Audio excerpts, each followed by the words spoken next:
By now, most of you know that I'm a bitter old man trapped in the body of an even more bitter and broken 20-something-year-old. Perhaps as payback for this mean-spiritedness, or maybe that one time I laughed at a friend's story about finding decapitated turkey heads in his middle school playground, the universe seems to conspire against me. In spite of my well-documented hatred for my university, when I went to apply for graduate programs last year, I was rejected from every physics PhD program, except for my school's own. Back then, I told myself that I would give my school's PhD program a fair shot. Now, some of you might think I'm huffing copium because I didn't really have any other options, which is true, but I had reasons to believe that the graduate student experience would be better than the undergrad one. For one, I wouldn't be living with arsonists and diaper-maxing furries who threw their dirty, crapped briefs in the communal sink. I also wouldn't be in the dining halls eating biohazardous food or listening to that one polycule discuss how they're going to kick out their problematic sixth wheel because he doesn't want to do diaper play. In short, I thought the undergrad experience was so horrible that it must have been a statistical anomaly, and therefore, that being a graduate student would be better. But I never should have doubted my school. It all started the same way it ended, in the pouring rain. My undergrad graduation was held in a typhoon-level downpour, which ripped programs out of students' hands and slapped them across the face with raindrops the size of pool cues. I remember being clowned by my friends before the ceremony for wearing hiking boots and bringing a golf umbrella, but they were noticeably less amused as 5 of them crammed under that same umbrella during the ceremony. In many ways, it was a fitting end to an awful 4 years of my life, as if my school was saying, "Fuck you," one last time. Of course, luck would have it that my graduate school commencement would also take place during another torrential downpour. At the very least, the ceremony this time began inside of a building because the deans had decided they weren't going to get wet for our sake. The raindrops pounding the ceiling of the building sounded like the steady fire of a machine gun, a fitting background track for a school that had seen at least one person killed on its campus for the last 4 years. As some random admin wrapped up their speech about the importance of donating to the university after we graduated, I snuck out the fire exit with some friends and decided to go home. The rain had picked up in intensity, impacting the ground in such volume and with such force that it created a white mist around any surface it hit.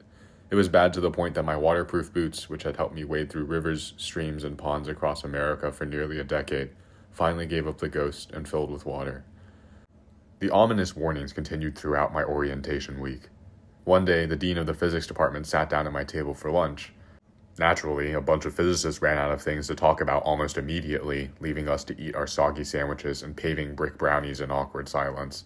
In an effort to be sociable, I decided to ask the dean about something she had said when she first became dean. At her commencement speech, she had promised us the grand return of monthly department socials with food and drinks. These socials had been a tradition for years, with many believing that the alcohol supplied at these events was the lubricant that kept our department running smoothly and kept our physicists in the basement, building nuclear reactors and not nuclear bombs. At the time, this declaration was met with overwhelming applause and cheers to our health from those who had gathered. As it would later turn out, however, the last social event we had was her inauguration. Her eyes widened at the question about what happened to the socials, perhaps equal parts shocked that someone would ask her an actual question, and confused that someone had been stupid enough to suffer through the undergraduate experience and come back for a second round of punishment. After gathering her thoughts, she launched a CIA-level gaslighting psyop. "What do you mean? The department socials have been happening. It's just they moved the location."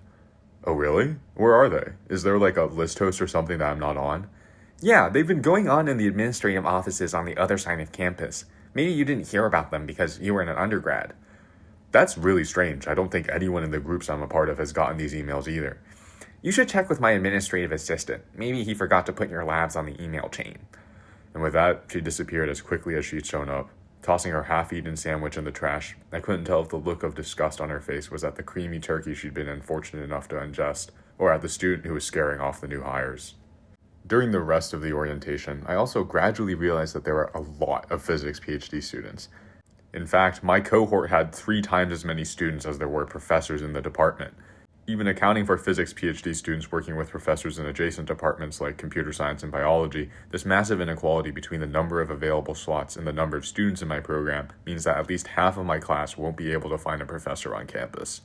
If they're part of this unlucky majority, they'll either have to leave the program after the first 2 years or work at one of the government labs elsewhere in the state. If this wasn't enough cause for panic, we also slowly realized that a significant portion of the professors weren't taking students at all. Since we had applied for the program, our department had lost a total of 7 professors. They were taking with them nearly 200 graduate students, which would be enough to cripple any program. People say that 1 is a coincidence and 2 is a pattern. Well, 7 is a little bit more than I can count to, but I think it probably constitutes a pretty big problem. Coincidentally, it's also the number of arsons we had on the on-campus dorms last year. So, you might ask yourself, why are 7 professors leaving? Everyone has their own reasons, but they were all pointed back towards the school. In or around the school, one professor's wife was robbed at gunpoint, another professor had his new car broken into within a week of buying it, another professor found someone stealing his catalytic converter on his way to class, and yet another professor found someone in our loading dock stealing his experiment equipment to sell its copper. Of course, crime wasn't the only reason people left, but I'm sure that having to fence the local heroin-hopped homeless man on your weekly grocery run probably doesn't leave a good impression. On a related note, copper theft is a surprisingly problematic issue for experimental physicists. My first story about this comes from one of my friends who works in a material science lab in another school. His research requires him to cool materials down to near absolute zero, so he uses giant refrigerators that are somewhere between $500,000 and $2 million. One day, someone forgot to lock the door to the lab as they were tidying up, and the local fent fiend found their way into the lab. Upon observing the shimmering glory of a machine that can create temperatures colder than the darkest regions of space, our naturalist hero rebelled against the tyranny of technology by scraping all of the copper off the fridge. Because this guy wanted another $20 worth of horse tranquilizer, he set the lab back to more than $1 million. Even crazier is a story I heard from my postdoc about MIT's first attempt to build a fusion reactor. The building staff had left a massive spool of superconducting wire on the loading dock overnight, only to come back in the morning and find the whole thing missing. According to witnesses, oxycodone ogres had rolled the spool away in the middle of the night, stealing nearly $500,000 of wire and bankrupting the original fusion project. So, if anyone in the Boston area has suspiciously low electricity bills, maybe there's a hint here about why that is. Besides the meth miscreants and codeine crooks, the leaving professors also universally complained about how bad the admin team for our department was. One time, a professor wasn't able to spend nearly $25,000 of grant money because an admin mismanaged his grant money accounts. Another time, the school forgot to pay its bill to its largest electronics vendor and got blacklisted for 2 weeks, resulting in professors using their own credit cards to buy essential experiment equipment. In fact, some tenured professors in our department pay out of their own pocket for students' travel costs if they're below a certain amount, because it's just not worth the headache of arguing with the admin team. And it's not just the professors that carry the burden of our lobotomized administration. Coming to my school was a huge culture shock for lots of the international students who saw the absolute state of our campus and asked me if this was really America and not some sort of nuclear exclusion zone. I can't blame them either, not when the guy in front of us in line for tacos is wearing an ankle monitor and digging into his butt through a giant gash in his pants to sniff his fingers. Another time this year, a PhD student found a naked homeless man in our chemistry building, which he had broken into by stuffing his shit-crusted toilet paper into the door lock. The miscreant ran off before the police had a chance to arrive, but the rest of us got an email to be vigilant of the nude crusader. A couple days later, I went into the physics lecture halls after hours, only to find a dark, shadowy figure hunched over the podium. With my complete lack of self-preservation skills, I assumed that this guy must be a janitor who had forgotten something during his shift, so I turned off the lights and called out to him. What's up, dude? He said something about forgetting his phone and walked past me on the way out, apologizing for disturbing my night. As he went past, I thought it was a bit weird that a janitor would be wearing head-to-toe school merch with the tag still on and smell like urine, only for me to realize that after he left, this was probably the guy from the email earlier in the week. By the time I realized this and went to look for him, he had already disappeared, leaving only a faint musk of excrement to indicate that he had ever been there in the first place. I ended up checking the doors to the building, but after finding all of them to be locked and untampered with, I came to the horrible realization that this man had probably gained access to the underground tunnels connecting all of the science buildings.